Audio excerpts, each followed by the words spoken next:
오히려 뒤풀이 파동하시는 게 나아요. 그리고 KT 계열사는 네. 반드시 또 연골고리가 있어요.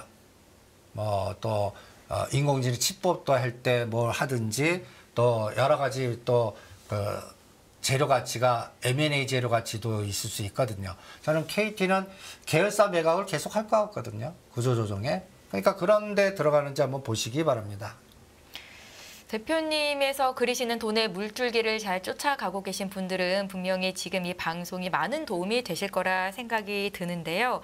대표님께서 또 강조해 주시는 부분 중에 하나가 현대차그룹 거버넌스 관련해서 정의선 회장의 지분이 어느 쪽에 많은지 그와 같은 종목들을 계속 팔로잉 하자라는 거잖아요. 그런 종목들의 흐름은 지금 어떻습니까, 대표님? 저는 제가 40년 경력의 실전 경험에 가장 중요한 건 여러분들한테 네. 두세 개만 하세요. 종목을 많이 압축을 하라는 말씀이시죠. 집중하고 압축해라. 예, 10개 이상 갖고 계신 분은 절대 수익 안 납니다. 제가 장담컨대. 근데 또 계란을 한 바구니에 담지 말라는 격언도 있잖아요, 대표님. 그거 믿지 마세요. 믿지 말까요? 그 ETF 하는 게 낫습니다. 큰 부자 되신 분이나 집중하신 분들은 한 3개에서 7개 정도 합니다. 집중 투자하지 분산 투자 안 해요. 네. 분산 투자하느니 ETF 하십시오. 그게 오히려 더 낫습니다. 그리고 우리가 지금 현대 거버넌스 게임을 집중해서 제가 현대 롯템 다음 타자가 현대 글로비스 그 다음에 또 다양한 설명을 했습니다. 네. 현대 글로비스, 현대 오토 에버 뭐 이런 것들을 했는데 제가 이 그림 보여드리려고 찾는데 지금 못 찾겠네. 어디서 왔다 갔다. 근데 그런 종목들이 저는 이 대주주 거버넌스가 사실 대주주 거버넌스를 보고 투자를 하는 관점 자체가 실적이랑은 또 다른 문제이기 때문에 어느 시점에서 사고 어느 시점에서 팔아야 되는지를 판단하기가 쉽지 않다라고 말씀하시는 분들도 있더라고요. 그러니까 네. 제가 거버넌스 게임을 얘기하면 합리적 사고로 하시면 안 돼요. 머리로 하시면 안 돼요. 그럼 뭘로 할까요? 그냥 네. 정의선 회장의 머릿속에 빙의하셔갖고 대주주 탐욕적 시각으로 내가 정의선 회장이면 내 지분과 내 가장 최종 목표는 뭔가 기업 분석으로 하면 안 돼요. 그럼 정의선 회장님의 가장 큰 목표는 뭐예요? 현대 모비스 현대차를 갖고 와야 돼요. 근데 돈이 어디 있어요? 그걸 갖고 오는데 한 7조에서 10조 필요해요. 네. 옛날에는 현대차를 쪼개고 분할하고 뭐 합병하고 뭐 여러 가지 머리 썼고 현대 엔지니어링 상장 구주 매출해서 돈 끌어들 했는데 다 실패했어요. 그러면 이제는 어떻게 해야 돼요? 내가 갖고 있는 지분 순으로 딱 돌리는 거예요. 그러면 제일 많은 게 현대 글로비스. 옛날에는 23%인데 지금 20%입니다. 그 다음에 현대 오토에버가 그 다음이고 현대 엔지니어링. 근데 이건 비상장이에요. 그러면 제가 현대 글로비스 여기다가 지금 기존에 있는 물류 사업 이거부터 쳐다보지 마라. 계속 중고차 사업, 펫배터리 사업, 2차 전지 사업. 그러니까 여러분들 상상을 하시면 2027년이나 2030년에 이 건물이 여기 제가 이거 수없이 보여드리지 않습니까? 네. 원효대고 걸어서 여기도 한번 가보세요. 제가 한번 저는 여의도에 있다가 머리가 복잡하면 여기 원효대 걸어서 산책하고 건물 여기 들여다봅니다. 용산국자장 터파기 얼마 정도 됐나? 네. 그 다음에 여기 가면은 그 편말 보여요. 2026년 10월 달에 이 건물 완성하겠습니다. 이 건물. 2026년 12월 말이면 이게 일정에 따라 좀 빨라지기도 하고 늦춰지기도 하겠죠. 이게 모빌리티 센터입니다. 여기에 또 40매치의 건물 세워질 거예요. 그리고 여기가 UAM 정착장이 될 겁니다. 그리고 또 중요한 게 이 건너편이 뭔가 보세요. 63빌딩 연결해서 지하 3단 3층으로 오세훈 시장이 대통령 목표, 일단 이명박 대통령이 청계천 같이 이미지로 63빌딩에서 용산 공작장 여기까지 지하 3단이 뚫린다고 한번 생각해 보세요. 이 대규모 역사거든요. 이게 한강 르네상스 프로젝트입니다. 그러면 63 그 부근에가 GTX 정거장이 생겨요. 일단은 지하화가 됩니다. 그리고 그래서 하나그룹은 그거 이제 63 빌딩 관련돼 갖고 제가 이제 하나 에어로스페이스나 이제 그쪽은 하지 마시고 이제 현대 하나 우선을 갖고 왔잖아요. 하나 생명이나 하나 시스템 하라고. 이게 이제 그쪽 에너지에 연결된 또 부동산 투자든 그 지배 구조의 우선순위가 이제 그쪽을 키울 겁니다. 네.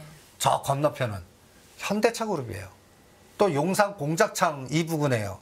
그러면 여기에 연결된 기업들이 우선순위가 현대글로비스입니다. 저는 현대글로비스를 40만 원 봅니다. 이게 역산을 하는 거예요. 40만 원 돼야 지분 20% 해갖고 몇 조를 창출해낼 수가 있어요. 담보로. 네. 한 대우조선에 어떻게 갖고 왔습니까? 하나 에어로스페이스를 담보 잡아갖고 유증을 해갖고 끌고 온 겁니다. 현대모비스도 그 작업을 할 거라면 현대글로비스 지분 가치가 담보 가치거든요. 이게 어느 정도 커야 될까요? 그게 하나 있고요. 두 번째는 그 하나그룹이 그걸 하려다가 실패한 거. 니콜라에 갔다가 사기당해서 이게 안 됐잖아요. 보스턴 다이내스티는 성공할 것 같아요. 이게 로봇의 가장 핵심이 아닙니까? 그러면 이것도 순서를 지금 당장 IPO 안 합니다. 현대글로비스가 높아졌을 때 할 거라고 봐요. 왜요? 시너지를 함께 일으키는 거예요? 당연하죠. 까까오 15만 원, 17만 원 제가 이 시간 통해서 옆에도 가지 마라. 그때 우리는 눈에 콩카불이 따상 해갖고 계열사들 다 상장시켜갖고 그 두수 세주 잡으려고 눈에 콩카불 쓰다가 결론 어떻게 돼요? 박살나지 않았습니까? 그거 똑같아요. 그때 그 15만 원, 17만 원, 2만 원짜리가 15만 원까지 간 거거든요. 17만 원. 그때 그 에너지 때문에 이 후유증이 나온 거고 그때 여러분들이 비싼 돈으로 따따상 해갖고 카카오페이라든지 카카오뱅크라든지 이런 것들 다 물밀듯이 들어간 거 그게 전 정부의 가장 큰 에너지 아닙니까? 네. 그 다음에는 어떻게 됐어요? 대주주들 팔고 다신그룹과 또 그 QM1그룹 싸워서 난리해서 그 후유증에 거의 3분의 1 토막 이상 되지 않았습니까? 마찬가지거든요. 그러니까 여러분들이 그 일반적 시각을 보지 말고요.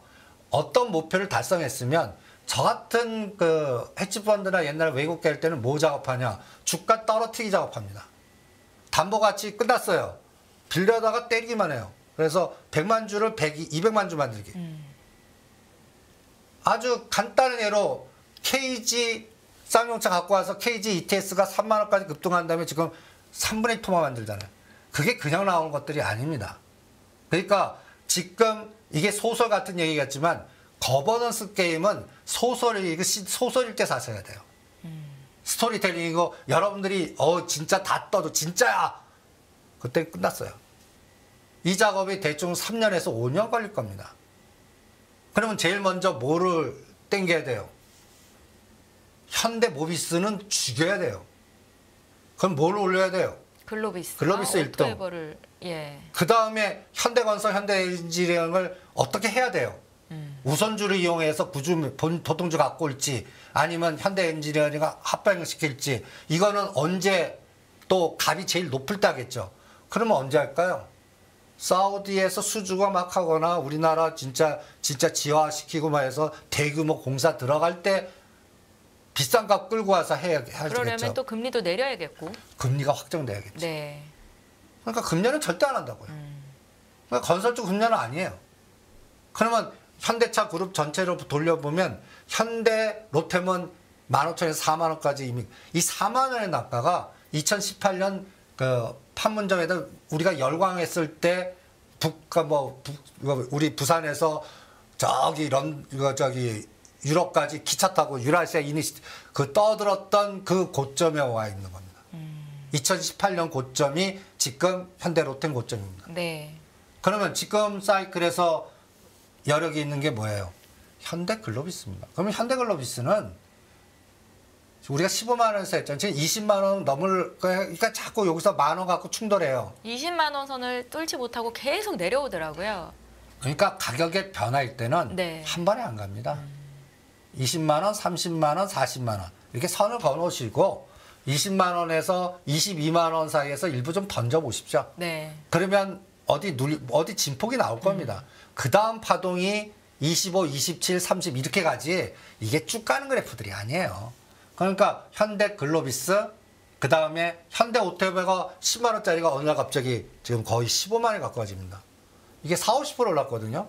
순서대로 가는 것 같아요. 그 사이에 현대로템은 4만 원과 3만 원짜리 갇혔어요. 그러면서 딴 거 뽑잖아요. 오히려 현대로템 갖고 가고 시간을 있으면 70%까지 파십시오. 이게 새로운 수주를 대규모로 해와야 돼요. 요번에 뭐 호주 수주에 어떤 뭐 하여튼 옛날에 알던 것 같고는 못 뚫거든요. 그럼 요번에도 이것도 나토 정상회담에서 뭔가 새로운 방산이든 새로운 뭐를 또 사우디에서 뭔가 트램을 뭔가 새로운 게 나와야 여기는 10%가 뚫립니다. 네. 그게 4만 5천 원 봅니다. 크게 안 봐요. 그럴 때 4만 원, 3만 원짜리 팔아갖고 현대글로비스나 현대오토에버나 이걸로 이동해서 이 거버넌스 게임 하시는 게 현대로템 수익률보다 거의 몇 배 더 수익 날 거라고 봅니다. 그러니까 이러한 대주 탐욕의 거버넌스 게임으로 보시는 게 더 효과적이지, 이거를 기업의 실적은 현대로템이 최고일 거예요. 네. 하나오션도 이번 실적 제품 최고일 겁니다. 저는 주가는 못 간다고 봅니다. 재료 반영이고 이미 급등했고. 네. 그리고 하나오션은 이제 담보 가치를 이용이 끝난 것 같아요.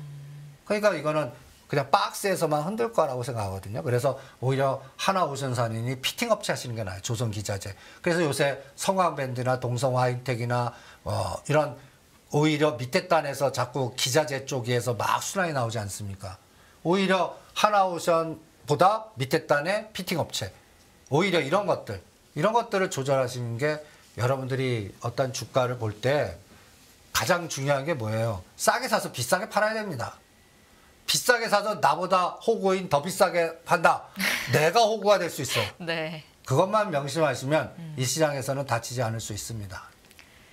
네. 가능한 소설이 현실이 될 수 있는 그날까지 함께 끌고 가실 분들은 꼭 참고를 하셨으면 좋을 내용이었습니다. 대표님, 루닛이 올해 들어서 주가가 500% 상승을 했더라고요. 그런데 실적으로 보면 좀 적자예요. 올해 194억 영업이익 적자가 예상된다.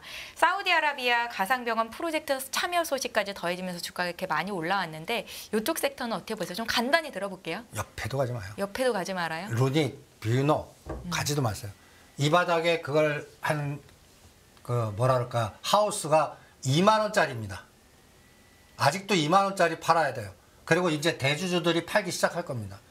지금 제2대주주가 오늘 팔았다 공시했을 거예요.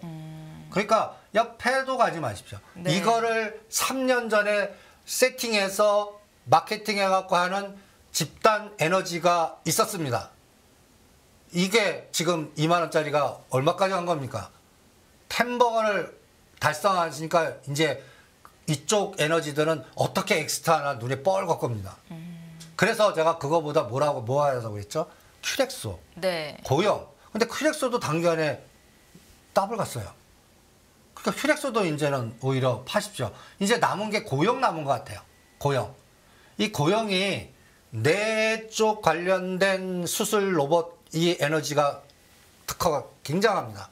그러니까 오히려 키 맞추기는 이제 고용이 오히려 훨씬 더 나을 거라고. 의료용 로봇 쪽은 성장성이 있다는 관점에서 말씀하시는 거죠. 그러니까 예. 인공지능 AI 칩봇이나 이런 것들은 실적들이 안 나옵니다. 그런데 이런 수술용 로봇에서 큐렉소나 고용이나 이런 건 실적단이 나와요. 실적단이 꽂히는 로봇주 수술용 로봇에만 특화하죠. 그러니까 이번에 7, 8월은 네. 급등한 종목들에서 실적 뚜껑 열어보면 쇼크 나오는 것들 꽤 많을 거예요. 네. 그거는 피하자. 이렇게 진단을 해드리겠습니다. 예, 잘 알겠습니다. 오늘도 이렇게 1시간 동안 이승조 대표님의 해안을 함께 나눠보는 시간을 가졌고요. 여기서 다인경제 이승조 대표는 보내드리도록 하겠습니다. 다음 주 이 시간에 또 뵐게요. 고맙습니다. 예, 고맙습니다.